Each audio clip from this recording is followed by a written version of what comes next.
안녕하십니까. 제가 오늘 당직을 마치고 시작이 반이라고 이거라도 좀 시작하고 가야 여러분들과 약속을 좀 지키는 느낌이 들어서 한 강 정도를 간단하게 찍고 가려고 해요. 늘 저는 단어를 제일 먼저 했었는데요. 그러다 보니까 상대적으로 사실은 원래 저의 마음대로라면 단어를 또 먼저 찍어야 되는데 단어는 지겹도록 보셨을 거예요.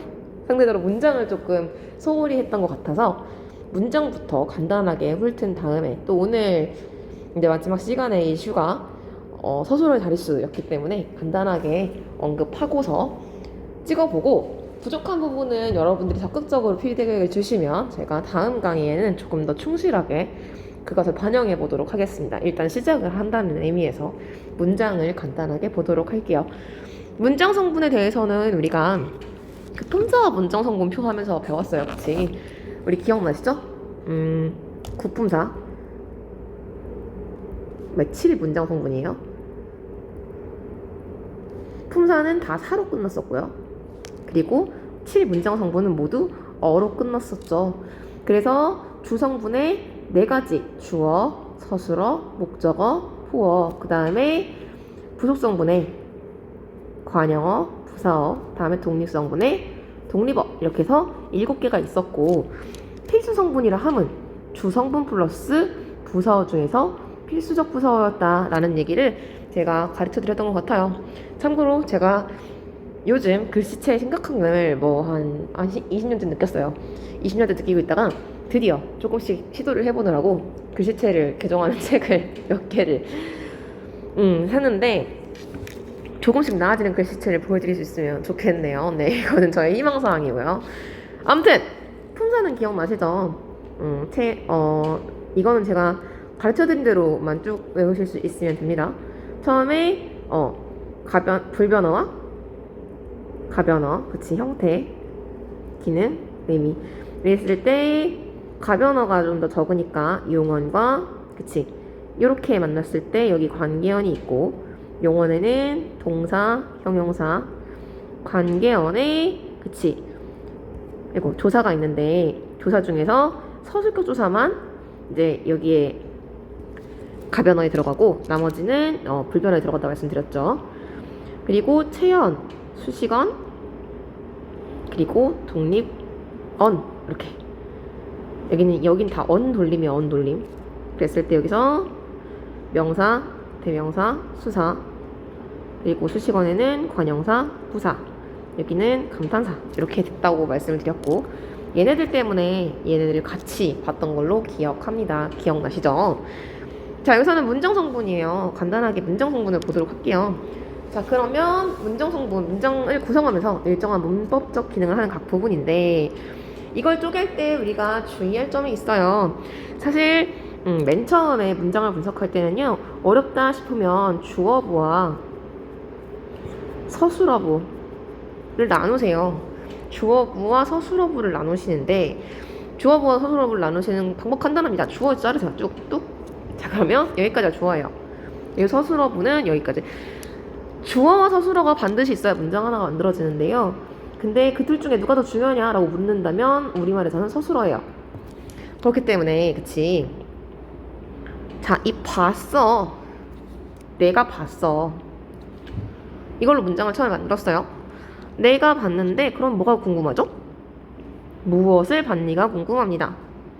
내가 영화를 봤어. 이 문장은 사실은 여기서 끝나요. 왜? 여기 부사어, 여기 부사어, 여기 관형어인데요. 얘네들은 사실상 이 문장을 성립시키지는 않는다는 거죠. 이 문장의 상황을 디테일하게 만들어줄 수는 있어요. 하지만 내가 봤어. 뭘? 영화를 끝. 이 문장은 이렇게 끝났다는 얘기예요. 그래서 얘는 나중에 밑에서 나오겠지만 주어와 서술어와 목적어만 필요한 문장 2자리 서술어예요.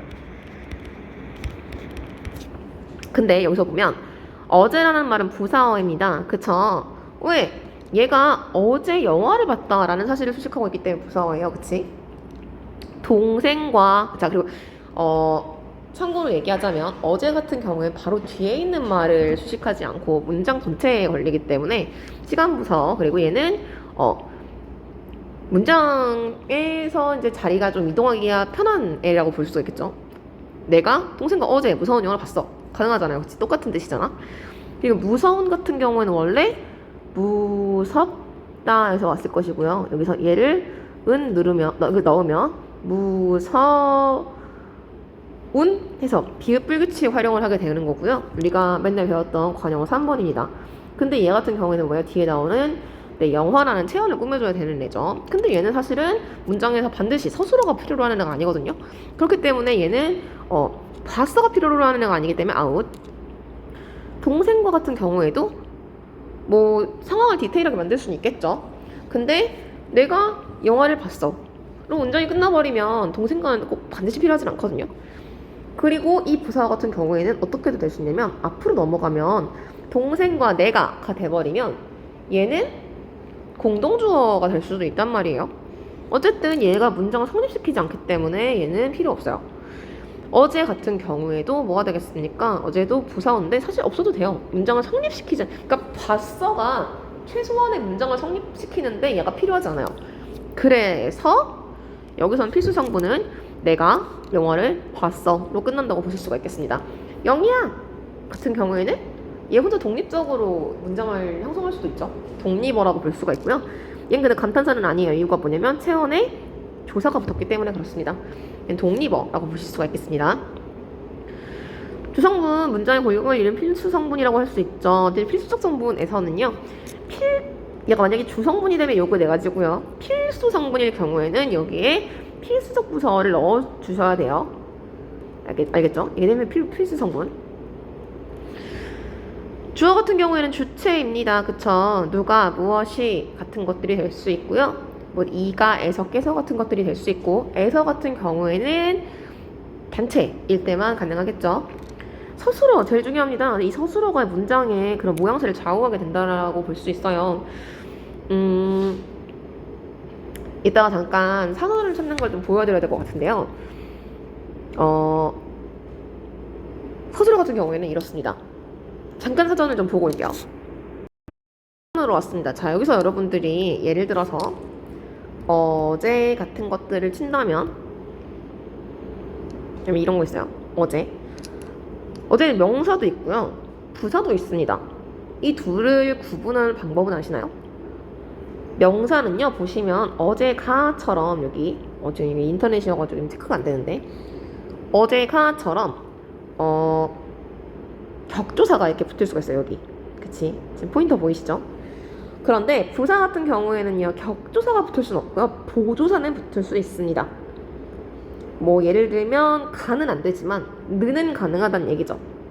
이를테면 여기 지금 명사에서는요, 어제가 가능하고요, 어제와 이것도 격조사가 되겠죠. 어제가 가능하고요, 어제의 격조사죠. 어제의 그렇죠. 이렇게 격조사가 가능하면 명사고요. 그래서 보조사만 되면 부사가 되겠습니다. 이 둘을 구분하는 방법은 아셨으면 좋겠고요. 예를 들어서 용언 같은 경우는 이렇습니다. 아까 나왔던 삼다 얘를 쳐보시면 예를 들면 집신을 삼다 뭐 이런 말 잘 안 쓰지만 요즘에는 그치? 옛날 말이에요. 집신을 만들다 뭐 이런 뜻이에요. 이제 뭐 학기 같은 걸 꼬아서 만들다 했을 때 이렇게 을 같은 게 여기 지금 포인트 보이시죠? 을 이렇게 되어 있으면 얘는 뭐가 되냐면 두 자리 서술해야 된다는 거야. 을이 꼭 필요하다. 이거 을으로 같은 경우에는 뭐겠어요? 얘는 세 자리 서술어가 되어야 된다는 뜻입니다. 얘는 반드시 부사어와 목적어가 꼭 필요하다라는 뜻이에요. 그쵸?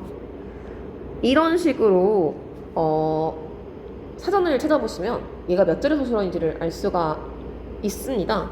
이를테면 아까 나왔던 것 중에서 유리하다, 이번 기출문제였죠. 유리하다 같은 경우에는 그치, 뭐뭐에 유리하다, 그쵸? 뭐뭐과 뭐뭐에서 그치 는 있지만 목적어를 필요로 하는 유리하다가 없어요. 그치? 예를 들면 아까 우리가 봤던 유리하다는 이거겠네요. 이익이 있다에 유리하다, 이롭다겠죠? 그러면 에나 에게가 들어가는 유리하다인 거지. 그러면 얘는 두 자리 서술어인 거예요. 그걸 어떻게 아냐? 여러분, 제가 아까도 말씀드렸죠. 얘는 이제 교재로 다시 돌아가서 설명을 다시 해보도록 하겠습니다. 교재로 왔어요. 자, 이 경우에는 이렇게 하시라고 말씀을 드렸죠. 그냥 모든 걸 다 지우고, 싹 지우고, 모든 거를 그냥 지우고, 읽었어요. 읽었는데, 나는 읽었어. 그럼 뭐가 궁금하지? 소설을 읽었다. 그럼 끝나버리지. 이런 식으로 가장 원초적으로 서술을 제외한 모든 걸 지워보세요. 그런 다음에 주어를 살려. 그런 다음에 만약에 세 자리 소설어다 라고 얘기한다면 보시면 주셨어요. 할아버지께서 주셨어요. 할아버지 가가 되겠죠. 근데 여기서는 만약에 세 자리라면 용돈을 주셨다 이상하지 않고요. 손자에게 주셨다 이상하지 않고 이 용돈을과 손자에게가 둘 다 주셨다에 걸린다. 주셨다가 필요로 하는 애들이다라고 볼 수가 있는데 아까 수능 지문에 나왔던 문장이 뭐였냐면 이 지형은 이곳의 지형은 외적의 침입을 막기에 유리하다였어요. 이렇게 됐을 때는 보시면 유리하다 한 개만 남겨요. 지형이 유리하다예요. 자, 근데 보시면 막기에 유리하다는 가능합니다. 그런데 외적의 침입을 유리하다? 이건 안 되죠. 그렇다면 사실은 유리하다가 소환하는 애는 누구예요? 막기는 유리하다가 소환한 게 맞아요. 그러니까 주어와 막기에 부사어와 서술어까지는 유리하다가 소환한 게 맞는데 외적의 침입을 이라는 애는 누가 소환하는 애예요? 막기라는 서술어가 소환한 애입니다. 그러니까 외적의 침입을 막다라는 문장이 먼저 성립을 하고 이게 통으로 지금 명사절로 안겨서 뭐뭐 하기에 유리하다라는 형태가 된다는 거죠. 그래서 앞에서 봤을 때 유리하다 같은 경우에는 사전에도 뭐뭐을은 없고 뭐뭐에게 혹은 뭐뭐에가 되게끔 되어 있었어요. 이거를 유념하셔야 된다는 얘기입니다. 어떻게 아느냐? 서술어와 주어만 남긴 다음에 세 자리라고 만약에 생각을 한다면 손자에게가 그러니까 할아버지께서 주셨다 했을 때 순서상 손자에게 주셨다 이상하지 않죠? 용돈을 주셨다 이상하지 않죠? 뭐냐? 다만 뭐 하나 더 있어야 될 뿐이야. 할아버지께서 주셨다 손자에게 주셨다 뭘? 이 중구할 뿐이지 이상하진 않아요. 할아버지께서 용돈을 주셨다 누구한테? 궁금할 뿐이지 이상하진 않아. 근데 이곳의 지형은 유리해요. 근데 막기에 유리해 까진 괜찮아요. 근데 외적의 침입을 유리해? 이건 안 된다는 얘기예요. 그렇게 된다고 한다면 아 얘가 지금 안겨서 통으로 부사어로 쓰이고 있구나라는 것을 알 수가 있고 이렇게 되면 도자리 서술어구나를 알 수가 있어요. 여기까지 이해되시죠? 굉장히 더러운 문제였지만 여러분 이렇게 푸시면 되겠다. 뭐 덕분에 공부를 좀 더 심층적으로 할 수가 있게 됐네요. 아무튼 서술어 되게 중요하고요. 목적어 을을 붙으면 목적어라 볼 수가 있어요. 그치? 간혹 가다가 을이 두 번 나오는 경우가 있어요. 그치? 예를 들면 내가 공부를 열심히를 했는데 이런 식으로 나와. 근데 뭔가 약간 용법상도 맞지 않고 그치? 이상할 때가 있어요. 그럴 때는 뭐 강조적 용법이라고 얘기합니다만 학교원법에선 거기까지 나가지는 않고요. 일단 을에 붙으면 무조건 목적어로 봐주긴 합니다. 하지만 만약에 지문에서 그 강조용법을 언급을 했다라고 한다면 그렇게 나뉠 수 있다는 것을 염두에는 두셔야 됩니다. 그런 언급이 없다면 을을 같은 경우에 무조건 목적어로 보시면 됩니다. 그래서 나는 좋아해요. 궁금한 게 있어요. 뭘? 그는 좋아해. 뭘? 선생님은 바라신대요. 뭘? 그쵸, 네. 보어는요, 여러분 별인데 이유가 뭡니까? 되다와 아니다. 자, CF 뭐가 있죠? 서술절로 남긴 문장 코끼리는 코가 길다가 있어요. 이랬을 때 얘 같은 경우에는 뭡니까? 되다 아니다 해서 되다 아니다가 아니죠? 그렇다면 뭐겠어요? 얘가 서술절로 남겼구나 라고 바로 처리하실 수가 있고 얘는 견문장이 됩니다. 그런데 여기 지금 보어문 같은 경우에는 물이 되었어요. 뭐가? 얼음이. 영희는 되었어요. 뭐가? 배우가. 그는 아니에요. 대학생이 아니에요. 철수가 아니에요. 마지는 아니에요. 이렇게 얘 같은 경우는 혼문장이 됩니다.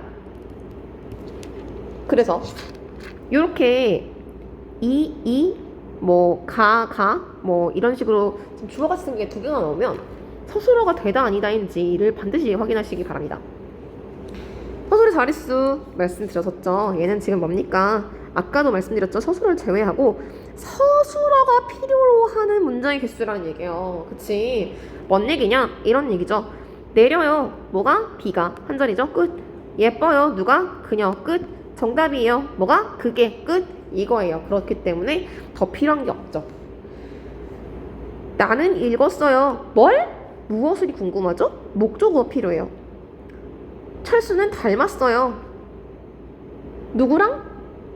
누구와? 혹은 여긴 만약에 예를 들어서 근데 선생님 여기 아버지를이 될 수도 있지 않나요? 네, 돼요. 근데 만약에 여기서 아버지를이 되면 뭐가 될까요? 그러면 주어, 목적어, 서술어 타동사문이 됩니다. 다만 여기서 아버지와 뜻은 같지만 조사가 늘이 쓰이면 목적어가 되는 거고요. 와가 쓰이면 부사어가 되는 겁니다. 근데 부사어는 사실은 일반적으로는 꼭 필요한 건 아니잖아요. 근데 여기서는 아버지와가 빠져버리면 철수는 닮았다. 엥? 이렇게 되는 거죠. 그래서 여기는 필수적 부사어가 된다. 철수는 되었어요. 뭐가 됐는데? 선생님이. 그는 아니에요. 뭐가 아닌데? 학생이. 이렇게 되면 두 자리 서술어가 된다는 얘기입니다. 자, 보시면 소설책을 읽었다가 소환하죠. 아버지와는 닮았다가 소환하고요. 선생님이는 되었다가, 학생이는 그러니까 아니다가 소환을 합니다. 예를 들면 철수는 되었어. 뭐가 됐는데? 그는 아니야. 뭐가 아닌데? 철수는 닮았어. 누구와 닮았는데? 나는 읽었어. 뭘 읽었는데? 이렇게 되는 거죠. 영희가 보냈어요. 뭘 보냈어? 선물을. 누구에게 보냈어? 친구에게. 반대로 영희가 보냈어. 친구에게 보냈어. 뭘 보냈어? 선물을. 둘 다 보냈어가 소환하기 때문에 순서가 어떻게 되든 상관은 없어요. 왕은 삼았어요. 그치? 아까 삼았다 찾았죠? 근데 보세요. 중요한 게 있습니다. 용맹하는요. 누가 소환하는 애예요? 용맹하는 다른 색으로 할게요. 그를이 소환하는 애예요. 용맹하는 그를 수식합니다. 용맹한 같은 경우에 삼았다가 부르는 게 아니죠. 그렇기 때문에 얘는 서술의 자릿수 세지 않습니다. 뭡니까? 왕은 삼았어요. 뭘 삼아요? 사위로 삼았어요. 그치? 누구를? 그를. 그쵸? 왕은 그를 삼았어요. 뭘로? 사위로 삼았어요. 둘 다 삼았다가 부르기 때문에 누굴 먼저 말해도 상관이 없다. 몇 가지 되셨죠? 넘어가서 부속성분 같은 경우에는 아까 말씀드렸죠. 조성분의 내용을 꾸며주는 역할을 하는 문장 성분. 근데 이제 얘네들은 일반적으로 생략이 가능하지만 부사어 같은 경우에는 필수적 부사어가 생략이 안 될 수가 있다라는 사실 알고 계시죠? 그래서 보시면 주어, 부사, 수업으로 먼저 나눠볼까요? 이렇게 나누면 물론 얘가 있으면 우리 99.8% 뭐라고요? 영희가 성실하다죠. 그치? 여기서는 얘는 관계관형절이에요. 새는 책을 꾸밀 거고요. 그치? 열심히는 읽는다를 꾸밀 것입니다. 그쵸? 자, 그래서 보시면 얘는 또 영희가를 꾸미게 되겠죠. 관형어 3번이니까. 자, 그래서 영희가 책을 읽는다 빼고 성실한 없어도 돼요. 새 없어도 되고요. 열심히 없어도 됩니다. 영희가 책을 읽는다 만으로도 문장은 성립합니다. 읽는다 반대로 얘기할게요. 읽는다가 있어요. 읽는다. 영희가 읽어요. 뭘 읽어요? 책을 읽는다. 이러면 문장 끝난다는 얘기죠. 그렇기 때문에 얘는 서술어, 주어, 목적어 이렇게가 필요한 두 자리 서술어라고 볼 수가 있어요. 관형어 같은 경우에는 제가 지난번에 말했던 것처럼 1, 2, 3번 있었죠. 근데 1번 관형어로 태어날 것, 관형사로 태어날 것, 관형사. 여기는 체험 플러스 조사. 그리고 얘는 뭡니까? 용언의 관형사형. 이라는 말씀 드렸고요. 용언 관형사형 같은 경우에는 은는 더늘인데 동사 기준 모두 가능하고요. 형용사 기준 이해가 안 됩니다. 이자도 마찬가지예요. 부사어 같은 경우에 서술어, 관형어, 다른 부사어, 문장 정체를 꾸며주는 문장 성분인데 어떻게, 어디서, 언제, 누구와 등등입니다. 얘도 마찬가지예요. 그치? 첫 번째 부사로 부사로 태어날 것. 그치? 그리고 두 번째, 여긴 지금 예시가 없네요. 필수적 부사어의 예시가 있겠네요. 이렇게 체험 플러스 조사로 될 것. 근데 체험 프로젝트 조사라고 해서 모두 필수적 부사어는 아니지만 필수적 부사어는 체험 프로젝트 조사의 모습이어야 가능하다는 사실 잊지 마시고요. 그리고 지금 무척과 높이는 순서를 바꿀 수가 없습니다. 이어야 무척이 높이를 수식하고 있기 때문이죠. 이런 걸 성분부사라고 얘기합니다. 맞죠? 아주새도 마찬가지입니다. 왜? 바로 뒤에 있는 성분을 수식하고 있기 때문입니다. 그쵸? 근데 모름지기 같은 경우에는 문장 전체 수식하기 때문에 사람은 모름지기 꿈을 가져야 된다. 사람은 꿈을 가져야 한다. 모름지기. 뭐 이런 식으로 자리를 이동해도 이 문장 전체에 걸릴 수가 있다고 볼 수가 있다는 얘기죠. 자, 그런데 필수부사 같은 경우에는요. 자, 일단 차가 네, 일단 이 문장 보세요. 달린다. 뭐가? 차가. 그럼 끝났죠? 푸르다. 하늘이 푸르다. 끝났죠? 이렇게 되면 빠르게나 매우 같은 경우에는 필수부사가 아니란 얘기입니다. 자, 필수부사 같은 경우에는요.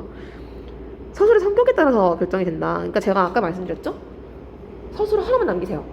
그 다음 주어를 살리세요. 그리고 나서 필요한 걸 찾으세요. 나는 주었다. 그런데 뭘 줬는데? 선물을. 누구에게 줬는데? 친구에게. 반대로 나는 주었다. 친구에게 줬어. 뭘 줬는데? 선물을. 둘 다 얘가 소환하는 애죠. 그렇기 때문에 세 자리 소수라고 볼 수가 있다는 얘기입니다. 같다, 비슷하다, 닮다, 다르다, 다니다, 생기다 같은 두 자리 소수로 같은 경우에는요. 뭐뭐와 과, 그치? 혹은 뭐뭐에 다닌다. 예쁘게 생겼다. 그 아이는 생겼다. 어떻게 생겼어? 이렇게 생겼다. 잘생겼다. 뭐 이쁘게. 잘생겼다 같은 경우는 그 아이는 잘생겼다는 문제가 있어요. 왜냐면 잘생겼다 같은 경우는 하나의 용언이기 때문에 얘는 문제가 있고요. 예쁘게 생겼다 같은 경우가 잘생겼다니 사전 한번 찾아보세요. 잘생겼다는 하나의 용언으로 만들어졌습니다. 요거 예쁘게 생겼다 같은 경우에는 예쁘게가 생겼다를 수식하는 부사어가 되겠죠. 근데 얘가 없으면 안 되지. 그쵸? 어린 동생이 다녀요. 그럼 궁금한 게 있어. 뭐지? 어디에? 그쵸? 철수는 닮았어요. 누구와? 아빠와요. 이것은 같아요. 뭐와? 그쵸? 이렇게 된다는 얘기죠. 주다, 여기다, 일컫다, 산타, 넣다, 두다 같은 경우에 세 자리 소수로 보시면 주셨다. 선생님께서 누구에게? 영희에게. 뭐를? 상을. 이러니까 회장님은 삼았어요. 후계자로 삼았어요. 누구를? 그를. 그쵸? 그가 넣었어요. 뭘? 책을. 어디에? 가방에. 오케이. 이런 식으로 된다는 얘기예요. 그렇기 때문에 필수적 부사 혹은 사술의 자릿수 문제 같은 경우에는 무조건 주어와 서술을 찾은 다음에 그것만 남기고 하나씩 연결해 본다라는 얘기죠. 독립성분은요, 주 성분이나 부속 성분과 직접 관련이 없는 성분을 얘기합니다. 했을 때 감탄사, 체언과 혹교조사. 체언과 혹교조사는 감탄사는 달라요. 뭐냐면 감탄사예요. 철수야, 체언 플러스 조사입니다. 이래서 이 둘은 엄연히 다르다. 근데 둘 다 독립어. 그래서 얘는 잘라서 자기 혼자도 문장을 형성할 수 있다고 보실 수가 있어요. 품사와 문장 성분 구분하기 이건 저희가 표로 한번 정리한 적이 있으니까 괜찮으시죠? 네, 자, 품사는 타고난 성별과 같은 것이라면 문장 성분은 걔가 하는 역할과 같은 것이다 라는 말씀을 드린 적이 있었습니다. 우리 표 한번 참고하셔서 수업 내용 리뷰해 보시기 바랍니다. 아마 저희 수업 1차 시에 그걸 다뤄드렸던 것 같아요. 일단 짧게 오늘은 이만큼만 수업을 하고요. 다음 시간에 연이어서 수업을 하도록 할 건데요. 여기까지 좀 칸을 쳐볼까요? 보시면 주어 서술어 저는 다 쓰진 않을게요. 여러분 아시죠? 네. 이거 모를 리가. 그치? 목적어, 보어, 그쵸? 이렇게 보실 수가 있을 것 같고요. 그리고 부속성분의 관용어, 부사어 있을 것 같고요. 너무 대충 쓰나요? 이거 없으니까 독립성분의 독립어 있겠죠. 자, 그래서 보시면 골격을 이루는 주성분과 주성분의 내용을 꾸며주는 부속성분 여기가 나라고요. 그리고 독립성분으로 이루어지는데 주어, 서술어, 목적어, 보어가 있고 그리고 부속성분에는 관용어와 용언을 꾸며주는 부사어가 있다 정도로 정리하실 수가 있겠네요. 자, 그렇고요. 문장 성분 적어보자. 여러분 이거 어려우면 이렇게 해보세요. 철수가 그거는 자, 이렇게 제가 뭐 하는지 아시겠죠? 주어부와 서술어부를 나눈 거거든요. 자 보시면 일단 당연히 주어는 여기 있겠죠. 주어. 그리고 그래서 얘도 주어. 내가는 지금 가로가 없으니까. 근데 지금 또 찾을 수 있는 거. 아차! 혼자 문장 만들 수 있죠? 독립성분. 과형 같은 경우에는요. 문장 전체에 걸리는 부사어예요. 그러니까 얘는 지금 뭐가 되겠습니까? 문장부사어고요. 참고로 문장부사어 같은 경우에는요. 태도 라든지 심리적인 거, 뭐 과연, 비록 이런 식으로 양태부사가 많이 들어간다고 볼 수 있습니다. 위대한 원형 뭐죠? 용언 나온보다 무조건 용언을 바꿔봐라. 위대하다. 그쵸? 여기서 니은 붙였으니까 뭐죠? 관용어 3번 관용어예요. 정치가 수식이잖아요. 정치가군요. 서술어. 읽는다 서술어. 날아간다 서술어. 일한다 서술어. 보았다 서술어. 이죠. 자, 책만 을. 자, 을 붙었잖아요. 그럼 무조건 뭐겠어요? 목적어예요. 또 을이 있나요? 여기 있네요. 목적어. 그쵸? 여러분 함정이 있어요. 연극 도가 있잖아. 이 자리에 뭐가 들어갔을까요? 연극 을이 들어갔겠죠? 얘도 목적어예요. 왜요? 도는 보조사니까요. 그렇고요. 학교에서 자 철수가 읽어요. 그치? 책을 읽는다로 사실 끝이에요. 그런데 학교에서 부사어가 됩니다. 빨리 부사하고요. 무척 부사, 열심히 부사입니다. 할은 뭐겠어요? 하다에다가 리을 붙인 거니까 할. 관용어 3번이죠? 관용어예요. 얘가 1. 자, 그러니까 얘는 품사로는 뭡니까? 품사로는 용언이에요. 지 동사겠죠? 그런데 문장 성분으로는 관형어가 된다는 얘기입니다. 글씨 더럽게 못 쓰네요. 자, 들으시면서 적으셨죠? 이렇게 보실 수가 있을 것 같고요. 부사를 모두 찾아라. 밑줄을 그거라. 자, 부사 간단하게 얘기합니다. 1번 부사로 태어날 것. 2번 체험 플러스 부사격조사. 3번 물론 당연히 부사격조사 대신에 뭐 보조서가 들어가서 있는 경우도 있겠지만 보통 부사어의 자리에 있어야겠죠. 부사어가 되면 무엇을 한다?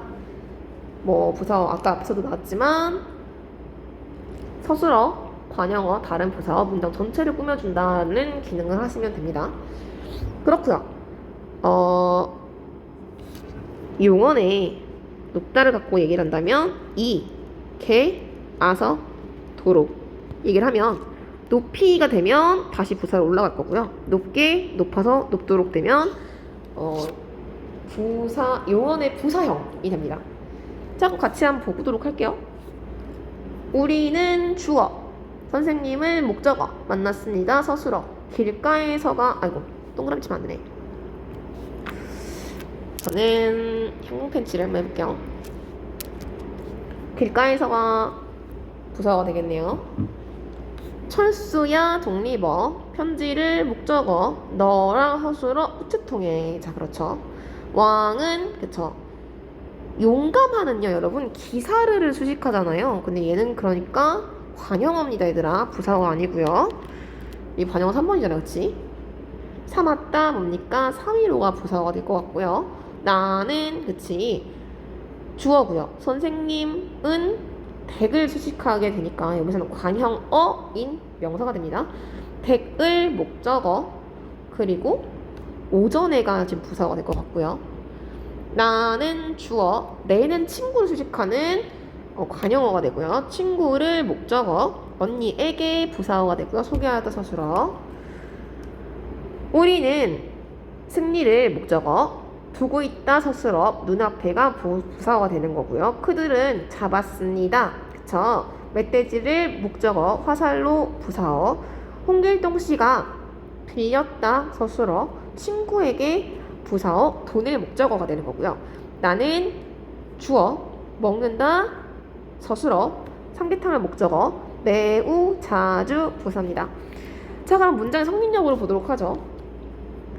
나는 여긴다. 너를, 그치? 너를 여겨요. 뭘로? 친구로? 끝. 가장과 친한은 없어도 됩니다.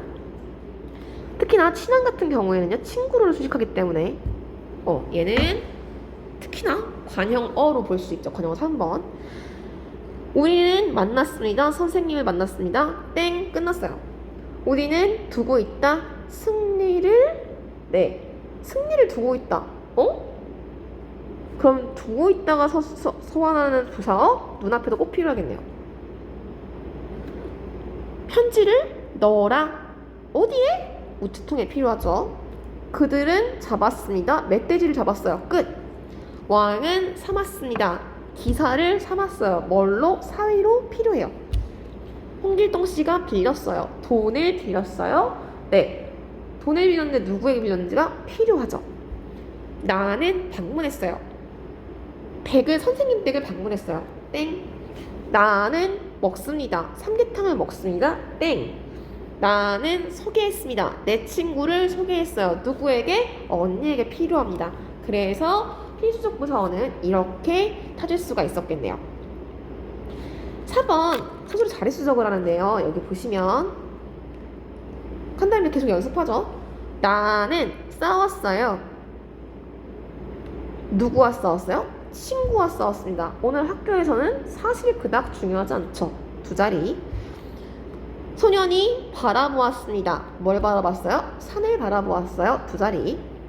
딸은 똑똑합니다. 끝. 한 자리. 날씨는 다릅니다. 어디와 달라요? 한국과 다릅니다. 두 자리. 올챙이가 되었습니다. 뭐가 됐죠? 개구리가 됐습니다. 두 자리. 내 동생은 아닙니다. 뭐가 아니에요? 거짓말쟁이가 아닙니다. 두 자리. 이거 성격은 뭔지 아시죠? 얘가 되다 아니다기 때문에 얘는 보어가 됩니다.